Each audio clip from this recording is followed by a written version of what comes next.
घंटों का काम मिनटों में तैयार। आज हम बनाने जा रहे हैं बीफ की कढ़ाई, जो घंटों की बजाय मिनटों में इजीली तैयार हो जाएगी। बिस्मिल्लाहिर्रहमानिर्रहीम। अस्सलाम वालेकुम यूट्यूब फैमिली, आप देख रहे हैं किचन विद जोया। आज की रेसिपी बहुत ही इजी और आसान रेसिपी है। पैन में हमने 2 बड़े चम्मच ऑयल के ऐड कर देने हैं। उसे गर्म करने के बाद 2 बड़े प्याज ही हमने इसमें ऐड कर देने। प्याज को हमने हल्का सा ही फ्राई करना है, लाइट गोल्डन ही करना है, ज़्यादा हमने तेज़ फ्राई नहीं करना। इसके बाद हमने इसमें 2 टेबलस्पून के बराबर ही अदरक लहसुन का पेस्ट और 2 हरी मिर्चें ऐड कर देनी है। और अदरक लहसुन के पेस्ट को भी हमने हल्का सा फ्राई कर लेना है। हमने 1 kg बीफ की कढ़ाई तैयार करनी है। बहुत इजी और आसान हमारी ये कढ़ाई है। बीफ को हमने अच्छी तरह से धोकर खुश्क कर लेना है। जब अदरक लहसुन हमारा लाइट सा ही फ्राई हो जाएगा तो हमने धुला हुआ बीफ का गोश्त इसमें ऐड कर देना है और इसको हमने फ्राई कर लेना है। बीफ को हमने इतना फ्राई करना है कि इसका कलर चेंज हो जाए। अब हमने इसमें कोई भी चीज़ अभी तक ऐड नहीं करनी, जस्ट हमने इसका कलर चेंज करना है। बीफ हमारा अच्छा खासा कलर चेंज कर लेगा, फिर हम इसमें बाकी इंग्रेडिएंट ऐड कर देंगे।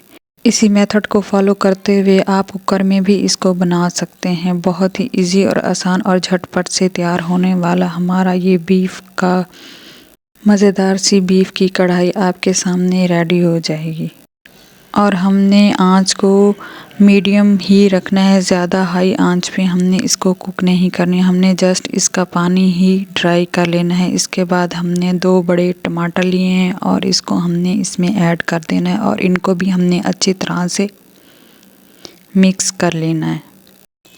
और टमाटरों को भी हमने अच्छी तरह से भून लेना है। फिर हमने लीड लगा के 5 मिनट के लिए इसको छोड़ देना है। सब टमाटरों का पानी जाएगा तो इसमें हमने नमक, मिर्च, हल्दी, सफ़ेद ज़ीरा और खुश्क धनिया ऐड कर देना है। और हमने बीफ की अच्छी तरह से भुनाई करनी है ताकि मसाले भी हमारे तमाम मिक्स हो जाएं। और ये घर के मसालों से ही तैयार होने वाली कढ़ाई है और बहुत ही मज़े का टेस्ट, बहुत ही लाजवाब किस्म की हमारी कढ़ाई बनके तैयार हो जाएगी। हमने 2 बड़े गिलास इसमें पानी के ऐड कर देने हैं और इसको हमने आधे घंटे के लिए अब छोड़ देना है। ये खुद ही कुक हो जाएगी और आंच को हमने मीडियम से थोड़ा लो कर देना है। अगर आप इसको कुकर में बना रहे हैं तो 10 से 15 मिनट में ये आपकी कढ़ाई बनके तैयार हो जाएगी। बाकी हम आपको 20 मिनट के बाद मिलते हैं और आपको बताते हैं। 5 मिनट के लिए लगा के हमने छोड़ देना है।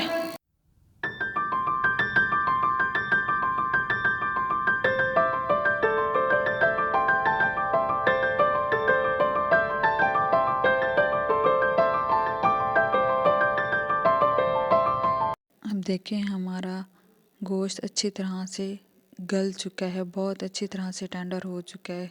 थोड़ा सा गर्म है तो हाथ थोड़ा सा जल रहा था। आपने भी 15 मिनट के लिए हमने दोबारा इसको छोड़ दिया था। अब देखें हमारी कढ़ाई बन के तैयार हो चुकी है और इसी में हमने इसकी भुनाई करनी। इसके बाद जब हमारा पानी खुश्क हो जाएगा तो हमने इसमें 1 कप बड़ा दही का ऐड कर देना है और दही को हमने बीट कर लेना है। और इसको हमने दही मिक्स करने के बाद अच्छी तरह से हमने अब बीफ की अच्छी तरह से हमने भुनाई करनी। इस टाइम पे आपने आंच को मीडियम टू हाई रख लेना है, क्योंकि भुनाई हमेशा हाई आंच पे ही होती है, तभी हमारा टेस्ट निखर के आता है।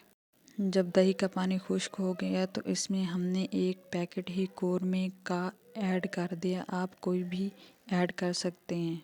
सी कढ़ाई बनके हमारी तैयार हो चुकी है। वीडियो अच्छी लगी है तो वीडियो को लाइक और चैनल को सब्सक्राइब कर दें और बेल आइकन के बटन को प्रेस कर दें।